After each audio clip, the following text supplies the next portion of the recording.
Hello दोस्तों, आज मैं आपके सामने लेकर आया हूँ पार्ट 3। 2 पार्ट हमने अगली वीडियो में कंप्लीट कर लिए हैं। आज मैं आपके सामने अपना मालवा काऊ जाड़ू सभ्यता के 50 महत्वपूर्ण प्रश्न बोर्ड परीक्षा के लिए बताने जा रहा हूँ, जिसमें पहला प्रश्न है, अपना मालवा काऊ जाड़ू सभ्यता पाठ के लेखक कौन है? उत्तर प्रभाष जोशी।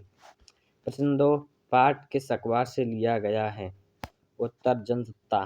प्रश्न 3, यह पाठ जनसत्ता के किस स्तंभ से लिया गया है? उत्तर कागदाकार। प्रश्न 4, यह पाठ जनसत्ता अखबार के कागदाकार स्तंभ में कब प्रकाशित हुआ? उत्तर 1 अक्टूबर 2006। प्रश्न 5, मालवा किस राज्य में है? उत्तर मध्य प्रदेश। प्रश्न 6, खाऊ जाड़ू सभ्यता किसकी देन है? उत्तर यूरोप और अमेरिका की। प्रश्न 7, नेत्री का क्या अर्थ है? उत्तर चमकीली। प्रश्न 8, चौमासा क्या है? उत्तर बरसात के 4 महीने। प्रश्न 9, मीना जी किस स्टेशन पर बिना चीनी की चाय पिलाते थे? उत्तर नागदा स्टेशन पर। प्रश्न 10, भारत के हारने से कौन दुखी थे? उत्तर कुआलालंपुर वासी। प्रश्न 11, हाँ अब की पानी बहुत गिरे हो किसान की और हमारी सोयाबीन की फसल तो गल गई, पर अब गेहूं चना अच्छा होगा, किसने कहा था? उत्तर मीणा जी ने। लेखक प्रभाष जोशी से। प्रश्न 12, लेखक और उसकी पत्नी ने मीणा जी की दुकान पर क्या खाया था? उत्तर चाय और भजिया। प्रश्न 13, उज्जैन जाते समय लेखक को कौन सी नदी मिली? उत्तर शिप्रा। प्रश्न 14, कुटले का क्या अर्थ है? मुख्य द्वार। प्रश्न 15, इंदौर उतरते ही लेखक ने किससे कहा कि अपने को सब नदियां, सारे ताल तलैया और जलाशय देखने हैं, सब पार चलनी है? किससे कहा? उत्तर दब्बा से। प्रश्न 16, दब्बा का लेखक क्या लगता था? उत्तर ताऊ। प्रश्न 17, लेखक की उम्र उसकी समय कितनी थी जब यह पाठ लिखा गया? उत्तर 70 वर्ष। प्रश्न 18, लेखक इस यात्रा वृत्तांत में रेल द्वारा कहाँ से कहाँ तक यात्रा की? उत्तर उज्जैन से इंदौर तक। प्रश्न 19, विशाल राजसी बांध किस नदी पर बना हुआ था? उत्तर नर्मदा नदी पर अंकेश्वर में। उत्तर प्रश्न 20, पूर का क्या अर्थ है? उत्तर बाढ़। प्रश्न 21, नर्मदा कहाँ पर शांत, गंभीर और बड़ी पूरी थी? उत्तर नेमावर के पास बिजवाड़ा में। प्रश्न 22, लेखक 2 बार बिंदा घाट क्यों उतरते हैं?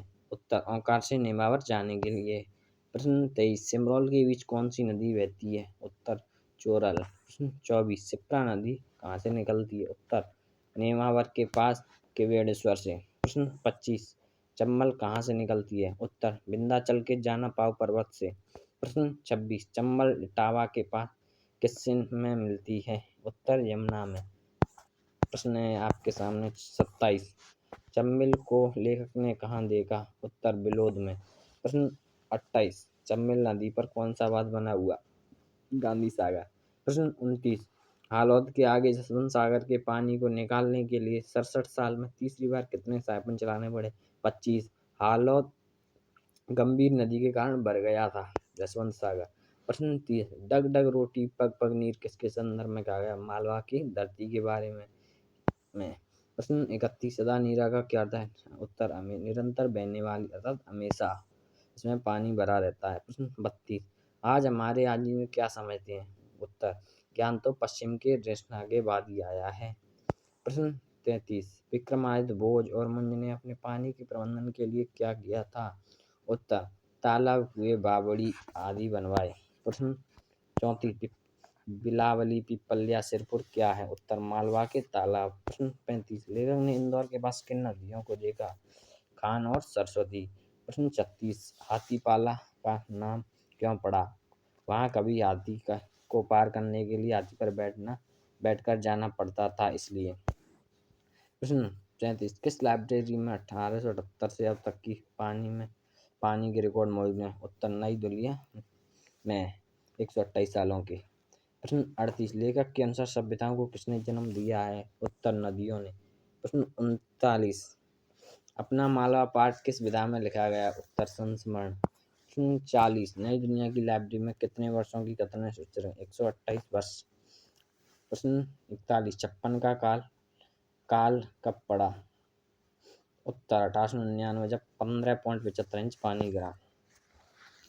प्रश्न 41 पिछले 128 सालों में मालवा में कब 70 इंच तक पानी गिरा था? 1973 में।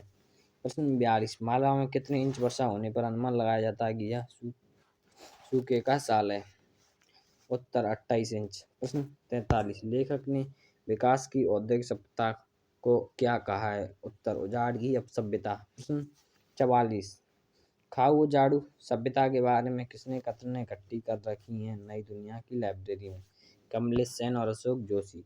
प्रश्न 45 वातावरण को गर्म करने वाली कार्बन डाइऑक्साइड गैसों ने मिलाकर धरती के तापमान को कितने सेल्सियस बढ़ा दिया है? उत्तर 3 डिग्री सेल्सियस।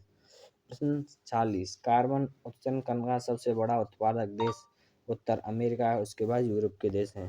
प्रश्न 47 किसने घोषणा की वो अपनी खाऊ झाड़ू जीवन पद्धति पर कोई समझौता नहीं करेगा? उत्तर अमेरिका। प्रश्न 48 प्रभाष जोशी का जन्म कब कहाँ हुआ? उत्तर 1937 इंदौर मध्य प्रदेश में। प्रश्न 49 प्रभाष जोशी ने पत्रकारिता का आरंभ किस संपादक के अंदर किया था? उत्तर नई दुनिया के संपादक राजेंद्र माथुर के सानिध्य में रहकर। प्रश्न 50 प्रभाष जोशी ने अपना पहला अखबार निकाला, उसका क्या नाम था? 88 में निकला जनता। प्रश्न 51 प्रभाष जोशी के लेखों का संग्रह किस नाम से प्रकाशित हुआ? उत्तर कागधाकारे। प्रश्न 52 अंतिम क्वेश्चन धरती का वातावरण गर्म क्यों हो रहा है? ग्लोबल वार्मिंग के कारण।